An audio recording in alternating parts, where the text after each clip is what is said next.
خود کو شریف کہتے ہیں یہ لوگ اور آئے دن ان کے گھر پر پولیس کا آنا جانا ہے۔ یہ کہتے ہی ضمیرہ کی پھوپھو اور اس کا منگیتر ساجد گھر سے چلے جاتے ہیں۔ جیسے ہی زاہد پولیس کو اپنے دروازے پر دیکھتا ہے تو وہ ان سے پوچھتا ہے کہ اگر آپ کو کوئی کام تھا تو مجھے تھانے بلا لیتے، آپ کو گھر آنے کی ضرورت نہیں تھی۔ انسپکٹر ولی خان کہتا ہے کہ ہمیں آپ کی بہن سے بات کرنی ہے، اگر آپ سے بات کرنی ہوتی تو آپ کو ضرور پولیس اسٹیشن بلا لیتے۔ اس پر زاہد کچھ حیران ہوتا ہے اور کہتا ہے ایسی بھی کیا بات ہے جو آپ نے میری بہن ضمیرہ سے کرنی ہے؟ وہ پہلے ہی بہت پریشان ہے۔ پولیس کے اصرار پر زاہد ان کو ڈرائنگ روم میں بٹھاتا ہے اور کہتا ہے کہ میں ضمیرہ کو بلا کر لاتا ہوں۔ وہ بلانے کے لیے اندر کی طرف چلا جاتا ہے، جبکہ کچھ دیر بعد ان کو ضمیرہ کے رونے کی آواز آتی ہے، جو اپنے باپ سے کہہ رہی تھی کہ آپ ایسا کریں، مجھے زہر دے دیں، مجھے زندہ ہی نہیں رہنا، میری وجہ سے میری ماں باپ اور بہن بھائیوں کو جس شرمندگی سے گزرنا پڑ رہا ہے میں نہیں چاہتی کہ وہ گزریں۔ آپ کس کس کو جواب دیں گے، کس کس کے سامنے میرا دفاع کریں گے؟ اگر میں نہ رہی تو لوگ اس چیز کو بھول جائیں گے اور آپ کو باتیں بھی نہیں سننا پڑیں گی، میرے بھائیوں کو باتیں نہیں سننا پڑیں گی۔ اس کے یہ الفاظ انسپکٹر ولی خان کے کانوں میں پڑ رہے تھے۔ اس کے سسکنے کی آواز اسے نہ جانے کیوں بری لگ رہی تھی، ایسے جیسے اس کا دل بھاری ہو رہا تھا۔ اس کے رونے کو جو ہے وہ سن کر پھر اس کے باپ کے بھی رونے کی آواز آتی ہے اور وہ کہتا ہے نہیں، میں اپنی بیٹی کے لیے ساری دنیا سے لڑ جاؤں گا، اس میں تمہارا کیا قصور؟ جنہوں نے یہ سب کیا ان کو اس کی سزا ضرور ملے گی، تم پریشان مت ہو۔ یہ کہتے ہوئے وہ مزید رونا شروع کر دیتی ہے۔ پھر زاہد ان کے پاس جاتا ہے اور اپنی بہن کو دلاسا دیتے ہوئے کہتا ہے کہ تم ہمت رکھو، ہم تمہارے ساتھ ہیں، ابھی وہ پولیس والے آئے ہیں، ان کو تم سے کچھ بات کرنی ہے۔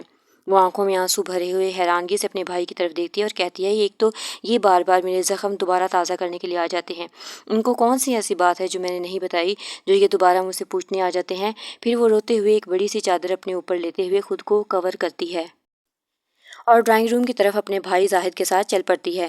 جیسے ہی وہ اندر داخل ہوتی ہے انسپکٹر ولی خان کی نظر اچانک بے خیالی میں ضمیرہ کی طرف اٹھتی ہے۔ اس کی بڑی بڑی کالی گہری آنکھیں جو اس وقت آنسوؤں سے بھری ہوئی تھیں، وہ اس کے گالوں پر آنسو بھی جمے ہوئے تھے۔ پھر وہ آرام سے آ کر اپنے بھائی کے ساتھ سامنے والے صوفے پر بیٹھ جاتی ہے۔ ولی خان اچانک ہی اپنی حواس میں واپس آتے ہوئے جلدی سے اپنی نظریں پھیر لیتا ہے اور کہتا ہے ہم بہت معذر خواہ ہیں کہ اس ٹائم پر آپ گھر آئے، مگر بات ہی کچھ ایسی تھی کہ آپ سے ہی ہو سکتی تھی۔ ضمیرہ اپنے ہاتھوں کو جھولی میں رکھتے ہوئے بے چینی سے ایک دوسرے میں الجھائے ہوئے ان کو دیکھ رہی تھی۔ ان کی یہ حرکت جو ہے ولی خان نے نوٹ کی تھی۔ پھر اس نے کہا کہ ہم نے اس سلسلے میں 2 لڑکوں کو گرفتار کیا ہے، ہم چاہتے ہیں کہ آپ ان کی شناخت کریں۔ ضمیرہ اپنے بھائی کی طرف دیکھتی ہے جو اس کو حوصلہ دیتے ہوئے کہتا ہے تم گھبراؤ مت، تم ان کی شناخت کرو۔ پھر انسپکٹر ولی اپنے موبائل پر 2 تصویریں ضمیرہ کو دکھاتا ہے جن کو دیکھتے ہی اس کی حالت مزید خراب ہوتی ہے اور وہ رونا شروع کر دیتی ہے اور گھبرا کر اپنے بھائی کا بازو پکڑ لیتی ہے، اور یہ چیز اس بات کی نشاندہی کرتی تھی کہ وہ ان کو پہچان چکی ہے، اور کچھ دیر بعد اپنے حواس پر قابو پاتے ہوئے اس بات میں سر ہلاتی ہے ہاں یہی تھے اس دن دونوں۔ یہ کہتے ہی وہ مزید پھوٹ پھوٹ کر رونے لگتی ہے۔ اس وقت سامنے بیٹھے ولی خان سے اس کی یہ حالت دیکھی نہ گئی اور وہ اپنی جگہ سے اٹھ گیا اور جلدی سے باہر کی طرف چلا گیا۔ کانسٹیبل بھی اس کے ساتھ باہر چلے جاتے ہیں اور جلدی سے اپنی گاڑی میں بیٹھ جاتا ہے۔ پانی نکال کر ایک گھونٹ پیتا ہے۔ کانسٹیبل اسے دیکھتا ہے اور کہتا ہے سر آپ ٹھیک ہے نا؟ وہ ہاں میں سر ہلاتا ہے، مگر نہ جانے کیوں اس کو اس لڑکی کا رونا خوشگوار گزر رہا تھا۔ اس کے دل میں ایسے جیسے درد کی ٹیسیں اٹھ رہی تھیں، نہ جانے کیوں وہ اپنی اس کیفیت پر بہت حیران تھا۔ خیر وہ پولیس اسٹیشن کی طرف نکل پڑتے ہیں۔ زاہد اپنی بہن کو سنبھالتے ہوئے کمرے میں لاتا ہے اور اسے سلا دیتا ہے۔ جبکہ وہ کمرے سے باہر آتا ہے تو اپنے باپ سے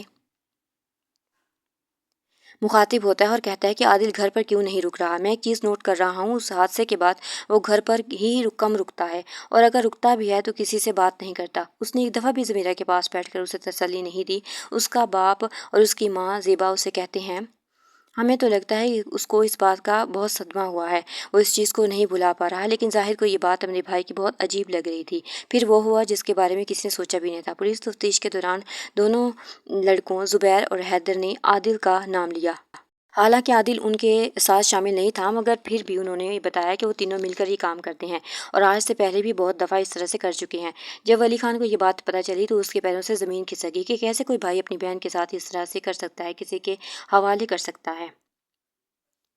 عادل کو اریسٹ کرنے کے لیے اسے گھر پہنچ جاتے ہیں۔ جیسے ہی وہ گھر پہنچتے ہیں اتفاقاً عادل گھر پر ہی تھا۔ عارف دروازے پر آتا ہے، پولیس کو دیکھ کر حیران رہ جاتا ہے، لیکن ولی ان کو تسلی دیتے ہوئے کہتا ہے کہ مجھے آپ کے بیٹے سے بات کرنی ہے۔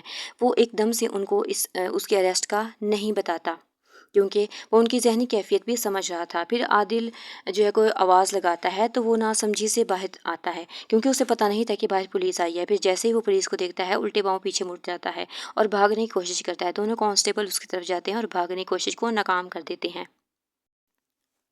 عادل کے چہرے کا رنگ جو ہے وہ زرد پڑ جاتا ہے، وہ بغیر کسی کی بات سنے اسے گاڑی میں بٹھا کر جانے لگتے ہیں۔ تو عارف اسے کہتا ہے کہ آپ ایسے کیسے کر سکتے ہیں انسپیکٹر، میری ہی بیٹی کے ساتھ اتنا بڑا حادثہ ہوا ہے اور آپ میرے ہی بیٹے کو پکڑ کر لے کے جا رہے ہیں، آپ ایسے کیسے کر سکتے ہیں؟ انسپیکٹر ولی خان اس کو تسلی دیتے ہوئے کہتا ہے کہ آپ پریشان نہ ہوں، آپ اور زاہد تھانے آ جائیے گا، آپ کو سب چیزیں پتہ چل جائیں گی۔ نہ سمجھی اور پریشانی کے تاثرات لیے گھر کے اندر آتا ہے اور زاہد اور زیبا کو ساری بات بتاتا ہے۔ زاہد کو کچھ انہونی ہونے کا احساس ہوتا ہے، پھر وہ اپنے باپ کے ساتھ پولیس اسٹیشن جاتا ہے اور وہاں پر سارا قصہ سن کر ان کے چہرے کے رنگ اڑ جاتے ہیں۔ جب انسپیکٹر ولی خان ان کو بتاتا ہے کہ کیسے یہ اور اس کے دوست اس کام پہلے بھی کر چکے ہیں اور اس دن بھی انہوں نے مہک بی بی جو کالج میں کام کرتی ہے اس کے ساتھ مل کر ضمیرہ کے ساتھ یہ سب کچھ کیا، وہ مہک کو بھی پکڑ کر لا چکے تھے۔ وہ اپنے کیے کا اعتراف کر چکی تھی کہ کس طرح وہ اس طرح سے بہت سے لوگوں سے پیسے لے کر کالج کی لڑکیوں کو پھنساتی تھی اور کسی کو پتہ بھی نہیں چلتا تھا، مگر اس بار لڑکی کی حالت خراب ہونے کی وجہ سے پولیس کو کال کرنا پڑی، ورنہ پہلے اس کام کی نوبت نہیں آتی تھی۔ مگر پھر بھی عارف اور زاہد نے کہا کہ ہم اپنے بیٹے سے ملنا چاہتے ہیں، پھر اس کی زبانی سننا چاہتے ہیں، وہ کیسے ایسے کر سکتا ہے۔ دونوں اس وقت صدمے سے دوچار تھے۔ جب وہ اندر گیا تو عادل ایک کمرے میں بیٹھا چپ چاپ رو رہا تھا۔ جیسے ہی اس نے اپنے باپ اور بھائی کو دیکھا وہ ایک دم کھڑا ہو گیا، قریب آ کر اپنے باپ کے ہاتھوں کو پکڑ کر زاروں کو تار رونا شروع کر دیا۔ باپ مجھے معاف کر دیجیے، میں نہیں جانتا تھا کہ وہ ہماری ضمیرہ ہے۔ اس کا اتنا ہی کہنا تھا کہ اس کے باپ نے اسے اپنا ہاتھ چھڑا لیا اور کہا کہ تمہیں شرم آنی چاہیے اس طرح کام کرتے ہوئے، اگر تمہاری بہن نہیں بھی ہوتی کسی اور کی بہن ہوتی تو ہو سکتی تھی نا، ہم نے تمہاری ایسی تربیت تو نہیں کی تھی، تم برے دوستوں کے ساتھ بیٹھ کر انہی کے جیسے ہو گئے ہو، شرم آتی ہے مجھے تمہیں اپنا بیٹا کہتے ہوئے۔ کیا کوئی بھائی اپنی بہن کے ساتھ اس طرح سے کر سکتا ہے؟ شرم نہیں آئی تمہیں؟ لیکن عادل روتے ہوئے کہتا ہے کہ اس دن مجھے نہیں پتا تھا کہ اندر ضمیرہ ہے، میں باہر کھڑا تھا، میں نہیں جانتا تھا کہ یہ ظلم میری بہن کے ساتھ ہو رہا ہے۔ ظاہر غصے سے آگے بڑھتا ہے اور کہتا ہے اپنی بکواس بند کرو، ہم نے تمہیں کتنی دفعہ سمجھایا کہ اپنے برے دوستوں کے ساتھ نہ بیٹھا کرو، مگر تم نے ہماری ایک نہ سنی، اور سوچو اگر اس بات کا جب ضمیرہ کو پتہ چلے گا تو وہ کتنی نفرت کرے گی تم سے، اور کیا پتہ وہ مجھ سے بھی کرے۔ لیکن جیسے عادل کے پاس الفاظ نہیں تھے اپنی صفائی دینے کے لیے، وہ تو بس اپنے ہاتھوں میں چہرہ لیے زاروں کو تار رو رہا تھا۔ زاہد اور عارف نے ایک نفرت بھری نگاہ اس پر ڈالی اور وہاں سے چلی گئے۔ جب یہ بات ضمیرہ کو پتہ چلی تو اسے خود سے اور ہر چیز سے نفرت ہونے لگی۔ تقریباً اس بات کو ایک ہفتہ ہو چکا تھا اور عادل ابھی بھی جیل میں تھا۔ اس کے بعد اس سے اس کا باپ عارف اور نہ اس کا بھائی زاہد ملنے کے لیے گئے تھے۔ انہوں نے اس سے لا تعلقی کا اظہار کر دیا تھا اور اس کے ساتھ اب ہمارا کوئی تعلق نہیں۔ جب یہ خاندان میں بات پھیلی تو مزید باتیں سننے کو ملیں کہ بھائی نے اپنی بہن کے ساتھ یہ سب کچھ کروایا۔ کتنی شرم کی بات تھی۔ 10 دن بعد اچانک پولیس اسٹیشن سے کال آتی ہے جس کو سن کر اس کے ہاتھوں سے موبائل نیچے گر جاتا ہے، اس کے چہرے کا رنگ اڑ جاتا ہے اور اس کی آنکھیں نم ہو جاتی ہیں۔ اس کی ماں جو اس کی حالت دیکھ کر پریشان حالت میں اس کی طرف آتی ہے اور کہتی ہے بیٹا کیا ہوا، سب خیر تو ہے نا؟ زاہد آنکھوں میں آنسو لیے اپنی ماں کی طرف دیکھتا ہے اور اس کو سینے سے لگا لیتا ہے۔ کچھ دیر بعد عادل کی میت ان کے گھر آتی ہے تو ایک کوہرام مچ جاتا ہے۔ ضمیرہ جو اپنے کمرے میں بیٹھی تھی روتے ہوئے کمرے سے باہر آتی ہے اور اپنے بھائی کی لاش سے لپٹ کر رونے لگتی ہے۔ اس کو دیکھ کر اس کا باپ اور بھائی بھی رونے لگتے ہیں۔ تبھی انسپیکٹر ولی خان ایک خط ضمیرہ کی طرف بڑھاتا ہے اور اسے کہتا ہے کہ یہ خط تمہارے بھائی نے تمہارے لیے لکھا ہے۔ خودکشی کرنے سے پہلے ضمیرہ آنکھوں میں آنسو لیے ولی خان کی طرف دیکھتی ہے اور پھر کانپتے ہاتھوں کے ساتھ اس خط کو پکڑتی ہے اور خط کو کھول کر پڑھنا شروع کرتی ہے۔ اس میں عادل کہتا ہے کہ میری پیاری بہن، مجھ سے جو گناہ سرزد ہوا ہے اس کی معافی مانگنا بہت مشکل ہے، میں تمہارا سامنا بھی نہیں کر سکتا، مجھے خود سے نفرت ہو رہی ہے، اتنی نفرت کہ شاید میں اپنی جان لینے کے بعد بھی کم نہ ہو۔ میں جانتا ہوں میں بری صحبت میں رہا اور میں نے وہی راستہ اختیار کیا جو برے لوگوں کے ساتھ رہنے کے بعد کوئی بھی اختیار کر سکتا ہے۔ اس دن جب کالج میں ہم لوگ گئے تو میرے دوست اندر چلے گئے، جب میرے دل کو بہت بے چینی ہوئی اور میں باہر کھڑا رہا، لیکن میں کیا جانتا تھا کہ اس بے چینی کا سبب کیا ہے۔ کاش میں اس دن مر جاتا تو یہ خبر میرے کانوں تک نہ آتی، میں تمہاری بے بسی اور تمہاری بدنامی کا سبب نہ بنتا۔ جو میں ہوں تم لوگوں کے سے کسی کا سامنا نہیں کر سکتا، میں اپنا چہرہ بھی نہیں دیکھنا چاہتا، اب میں مزید سانسیں لینا میرے لیے مشکل ہو رہا ہے، اگر ہو سکے تو اپنے اس گنہگار بھائی کو معاف کر دینا۔ میں تو یہ بھی نہیں کہہ سکتا کہ تمہارا بھائی۔ یہ خط پڑھنے کے بعد اس کے ہاتھوں سے گر پڑتا ہے اور وہ اپنے ہاتھوں میں اپنے چہرے کو لیے رونے لگتی ہے۔ اتنا روتی ہے کہ وہ بے ہوش ہو جاتی ہے۔ اس کا بھائی اور اس کا باپ اس کو کمرے میں لے جاتے ہیں اور اس بات کو اب 2 ماہ ہو چکے تھے۔ ان کی زندگی ابھی بھی معمول پر نہیں آئی تھی۔ ان 2 لڑکوں کو عمر قید کی سزا ہو چکی تھی۔ عارف ایک دن کمرے میں آتا ہے اور زیبا سے کہتا ہے کہ میں نے ایک ڈیلر سے بات کی ہے، ہم اس گھر کو بیچ کر شہر میں شفٹ ہو جائیں گے۔ مجھے نہیں لگتا کہ اب ہمیں یہاں رہنا چاہیے، وہاں جا کے ہم اپنی نئی زندگی کا آغاز کریں گے۔ جو کچھ یہاں پہ ہو چکا وہ یہیں رہے گا۔ ظاہر کہتا ہے ٹھیک ہے آپ بات کریں، کیونکہ اب ہمارا واقعی یہاں پر رہنا مناسب نہیں ہے۔ لوگوں کے رویے بے تکی سے ہو گئے ہیں، رشتہ دار تو ویسے ہی اب ہمارے نہیں رہے، یہاں پر بہت بربادی ہو چکی ہے، ہماری زندگیاں تہس نہس ہو چکی ہیں۔ اگلے دن شام کا ٹائم تھا۔ وہ لوگ اپنی پیکنگ کر رہے تھے کیونکہ گھر کا سودا ہو چکا تھا۔ ایک گاڑی باہر آ کر رکتی ہے، اس میں سے انسپکٹر ولی خان، اس کی ماں عائشہ، باپ صادق دروازے پر بیل کرتے ہیں۔ دروازہ عارف صاحب کھولتے ہیں۔ ان کو دیکھ کر وہ حیران ہو رہ جاتا ہے کیونکہ انسپکٹر ولی خان اپنی وردی میں نہیں تھا، بلکہ گھریلو کپڑوں میں ملبوس تھا۔ ان کو یہ بات بہت حیران کن لگی، مگر پھر بھی ان کو اندر آنے کی دعوت دیتا ہے۔ جب وہ گھر کے اندر داخل ہوتے ہیں تو وہ دیکھتے ہیں کہ گھر کا سامان پیک ہو رہا ہے۔ پھر وہ ان کو ڈرائنگ روم میں بٹھاتا ہے اور زیبا کو کہتا ہے کہ چائے کا انتظام کرو۔ پھر وہ ان کے پاس آ کر بیٹھتا ہے اور حیرانگی سے پوچھتا ہے کہ خیریت آپ لوگ اس ٹائم پر؟ انسپکٹر ولی خان کی ماں عائشہ بی بی بولتی ہے کہ لگتا ہے آپ لوگ کہیں جا رہے ہیں اور ہم شاید صحیح ٹائم پر آئے ہیں۔ عارف کچھ سمجھنے کی کوشش کرتا ہے، اس سے پہلے وہ کچھ کہتا ہے۔ انسپکٹر ولی خان کا باپ صادق بولتا ہے اور کہتا ہے کہ ہمیں بہت پہلے ہی آ جانا چاہیے تھا، مگر ہمیں لگا کہ آپ لوگوں کو کچھ وقت دینا چاہیے۔ عارف حیرانگی سے ان کی بات سن رہا تھا اور کہتا ہے کہ وقت میں سمجھ نہیں پا رہا۔ صادق صاحب کہتے ہیں دیکھیں بھائی صاحب، مجھے گھما پھرا کر بات کرنے کی عادت نہیں ہے، میں سیدھی بات کرنے کا قائل ہوں۔ بات کچھ یوں ہے کہ ہم چاہتے ہیں کہ آپ کی بیٹی اب ہماری بیٹی بن جائے۔ وہ حیرانگی سے انسپکٹر ولی خان کی طرف دیکھتا ہے اور کہتا ہے کہ مگر ایسا کیسے ممکن ہے؟ پھر اس کی ماں عائشہ بولتی ہے اور کہتی ہے کہ ایسا کیوں نہیں ممکن بھائی صاحب، کیا آپ نے اس کی بات کہیں اور طے کر دی ہے؟ پھر عارف کہتا ہے نہیں بہن جی، ایسی کوئی بات نہیں، اصل میں ہم لوگ یہ علاقہ چھوڑ کر جا رہے ہیں اور وہاں جا کر ہم چاہتے ہیں کہ اس کی شادی کریں، کیونکہ یہاں پر اب ہمارا رہنا بہت مشکل ہو چکا ہے۔ عائشہ کہتی ہے ٹھیک ہے آپ لوگ جہاں مرضی رہیں، ہمیں اس سے کوئی اعتراض نہیں، مگر ہماری بیٹی ہمیں دے کر جائیں۔ اتنی دیر میں زیبا اور زاہد بھی آ جاتے ہیں۔ وہ ان کی یہ بات سن لیتے ہیں۔ زاہد حیرانگی سے انسپکٹر ولی خان کی طرف دیکھتا ہے اور کہتا ہے آپ سب معاملے سے واقف ہیں، اس کے بعد بھی آپ ہمارے گھر رشتہ لے کر آئے ہیں، میں جان سکتا ہوں یہ مہربانی آپ کس لیے کر رہے ہیں؟ اس کے الفاظ دو ٹوک تھے، لیکن انسپکٹر ولی خان کو اس کی یہ بات بری نہیں لگی۔ وہ بڑے پیار اور محبت سے زاہد سے کہتا ہے اس میں کوئی مہربانی نہیں کر رہا، کسی سے شادی کرنا اس کے ساتھ مہربانی نہیں ہوتا، اور جو کچھ بھی ہوا وہ ماضی کا حصہ ہے، اس کا حال سے کوئی تعلق نہیں ہے، اور اس میں ضمیرہ کا بھی کوئی قصور نہیں، یہ ایک حادثہ تھا جو گزر چکا ہے اور مجھے اس سے کوئی فرق نہیں پڑتا۔ عارف انسپکٹر ولی خان کے باپ صادق کی طرف مخاطب ہوتا ہے اور کہتا ہے کہ مجھے اچھا لگا کہ آپ نے اپنے بیٹے کی تربیت اس طرح سے کی ہے، آپ لوگ اچھے لوگ ہیں، مگر میں پھر بھی اپنی بیٹی سے پوچھے بغیر کوئی بھی فیصلہ نہیں کروں گا۔ عائشہ کہتی ہے جی بھائی صاحب، ہمیں اس بات پر کوئی اعتراض نہیں، اگر آپ کی اجازت ہو تو کیا میں اس سے 5 منٹ بات کر سکتی ہوں؟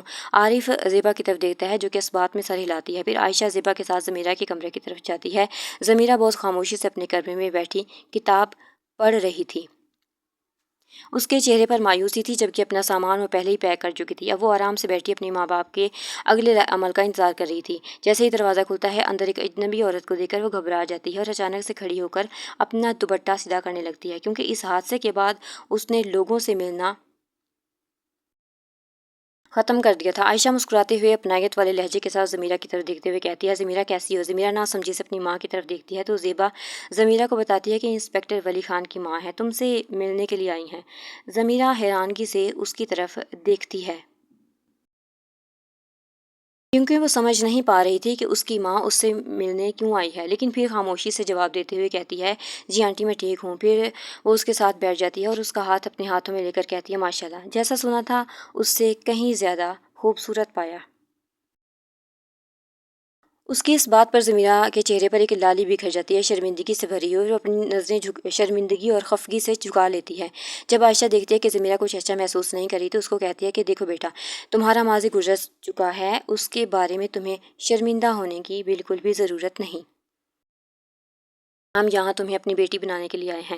اس کی یہ بات سنا تھی کہ ضمیرہ کو اپنے کانوں پر یقین نہ آیا۔ وہ آنکھوں میں آنسو لیے ہوئے عائشہ کی طرف دیکھتی ہے اور کہتی ہے، یہ آپ کیسے کہہ سکتی ہیں؟ میری طرف تو کوئی دیکھنا بھی پسند نہیں کرتا، اور آپ مجھے اپنے گھر۔ اس کا اتنا کہنا تھا کہ عائشہ نے اس کے چہرے پر اپنا ہاتھ رکھا۔ میں مزید کوئی لفظ نہیں سننا چاہتی، خوش رہو، یہ کہتے ہوئے اٹھ کر چلی جاتی ہیں، اور اس کے پیچھے زیبا بھی چلی جاتی ہے۔ ڈرائنگ روم میں جا کر عائشہ عارف صاحب سے مخاطب ہوتی ہے اور کہتی ہے، آپ ہمیں بتا دیجیے گا، ہم جلد ہی نکاح کرنا چاہتے ہیں، سادگی سے کر لیتے ہیں، اور تب تک آپ لوگ یہاں پر رہیں۔ ہاں، شادی کے بعد آپ لوگ جہاں چاہیں جا سکتے ہیں۔ عارف ایک سرسری نظر زیبا کی طرف ڈالتے ہوئے کہتا ہے، ٹھیک ہے، ہم آپ کو بتا دیں گے، اور یہ کہنے کے بعد وہ چلے جاتے ہیں۔ ضمیرہ کی ماں اور اس کا باپ اسے سمجھاتے ہیں اور کہتے ہیں کہ زندگی نے اگر ایک موقع اور دیا ہے تو تم اس کو یوں ضائع مت کرو، آگے بڑھو، ماضی کے ساتھ کب تک جڑی بیٹھی رہو گی؟ زندگی بہت بڑی ہے اور ایک موقع تمہیں خود کو دینا چاہیے۔ سارے لوگ برے نہیں ہوتے، ہمیں امید ہے کہ ولی خان تمہیں بہت خوش رکھے گا، اور ویسے بھی وہ سب کچھ پہلے سے ہی جانتا ہے۔ اس وجہ سے تمہیں پریشان ہونے کی ضرورت نہیں کہ تمہیں کل کو کوئی بات کرے گا۔ ضمیرہ شدت غم سے رونے لگتی ہے، اور پھر بہت دیر رونے کے بعد جب اس کا دل تھوڑا سا ہلکا ہو جاتا ہے تو اپنے ماں باپ سے کہتی ہے کہ آپ کو جیسا مناسب لگے، مجھے کوئی اعتراض نہیں۔ ضمیرہ کے ماں باپ یہ بات سن کر خوش ہو جاتے ہیں۔ پھر اگلے دن عارف ولی خان کے باپ صادق کو کال کرتا ہے اور اسے ہاں میں جواب دیتا ہے۔ یہ سننا تھا کہ ولی خان کی خوشی کا کوئی ٹھکانہ نہ رہا۔ آخر کار اس کے دل کو بے چین رکھنے والی اب اس کی زندگی میں شامل ہونے جا رہی تھی۔ ایک ہفتے بعد نکاح کا دن رکھا گیا۔ بہت معمولی سی تیاریاں کی گئیں اور زیادہ لوگوں کو بھی نہیں بلایا گیا، بس چند ایک قریبی لوگ جو اس شادی میں شامل ہوئے تھے۔ نکاح ہونے کے بعد ضمیرہ اور ولی خان کو دونوں گاڑی میں بیٹھ کر اپنے گھر کی طرف نکل پڑتے ہیں، اور راستے میں ان دونوں کے درمیان کوئی بات بھی نہیں ہوئی۔ کبھی کبھی ولی ضمیرہ کے چہرے کی طرف دیکھتا ہے جس پر انتہا کی سنجیدگی تھی۔ پھر جیسے ہی وہ گھر پہنچتے ہیں تو ان کا بہت اچھی طرح سے استقبال کیا جاتا ہے۔ ولی خان کی ماں عائشہ بہت خوش تھی۔ ان کی چھوٹی سی فیملی تھی۔ ولی خان بڑا بیٹا تھا اور ایک بھائی تھا جس کا وہ چھوٹا بھائی تھا جس کا نام ہادی تھا، اور ایک چھوٹی بہن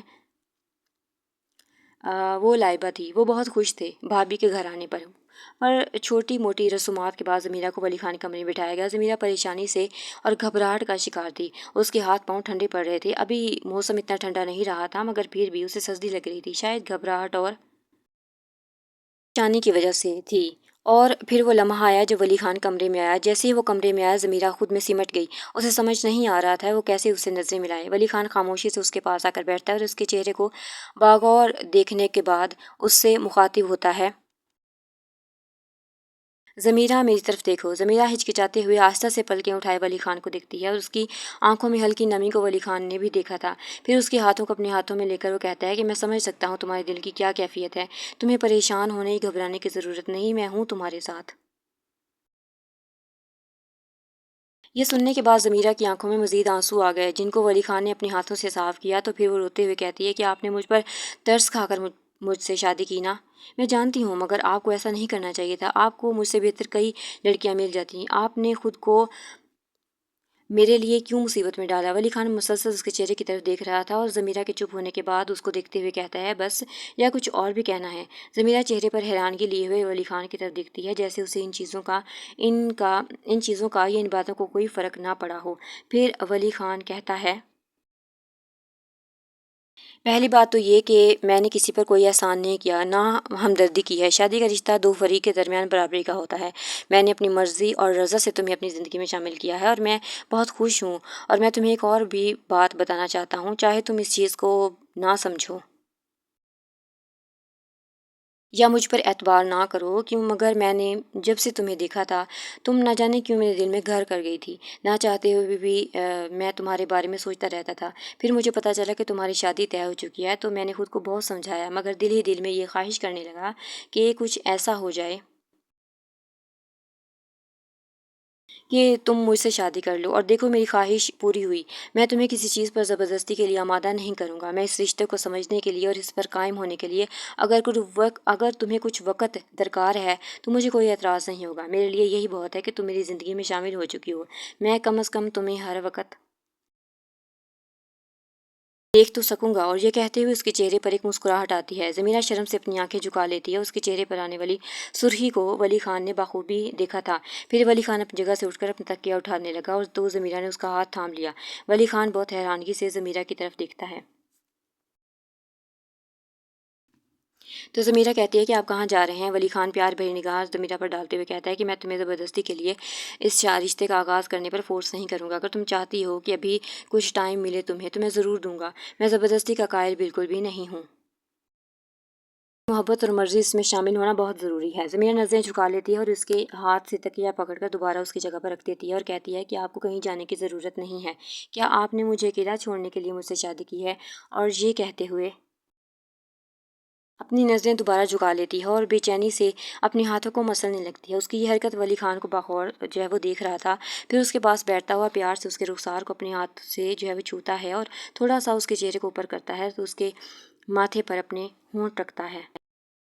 ایک پیار بھرا بوسہ دیتا ہے۔ اس کے لمس پر ضمیرہ کانپ جاتی ہے۔ پھر آہستہ آہستہ وہ اس کی گال پر اپنے ہونٹ رکھتا ہے اور وہاں ایک محبت بھرا بوسہ چھوڑتا ہے۔ پھر آہستہ آہستہ اس کے کپ کپاتے ہوئے ہونٹوں کی طرف دیکھتا ہے اور پھر پیار سے ان پر جھکتا ہے، پھر شدت سے، اور پھر جب وہ الگ ہوتا ہے تو ضمیرہ کے چہرہ وہ مکمل سرخ ہو چکا تھا۔ شرم و حیا سے اس کی ٹھوڑی کو پکڑ کر اوپر کی طرف دیکھتے ہوئے کہتا ہے، ضمیرہ میری آنکھوں میں دیکھو۔ جب وہ اس کی آنکھوں میں دیکھتی ہے تو ولی خان کہتا ہے، کیا تمہیں یہاں محبت نظر نہیں آ رہی؟ بتاؤ۔ تو ضمیرہ اس بات میں سر ہلاتے ہوئے دوبارہ اپنی نظریں جھکا لیتی ہے۔ اس کی یہ ادا ولی خان کو بہت پسند آتی ہے اور وہ فاصلہ سمیٹتا ہوا اس کو اپنی باہوں میں بھر لیتا ہے اور یوں ایک حسین شام کا آغاز ہوتا ہے۔ ولی اور ضمیرہ خوشی سے اپنی زندگی گزارتے ہیں جبکہ اس کے ماں باپ اب دوسرے شہر میں شفٹ ہو چکے تھے۔ آہستہ آہستہ سب کی زندگیاں معمول پر آ چکی تھیں۔ سب بہت خوش تھے۔ بری یادیں اور تلخ رویے اب ماضی کا حصہ تھے۔ جہاں پر جھانکنا کسی کو بھی پسند نہیں تھا۔ بہت شکریہ۔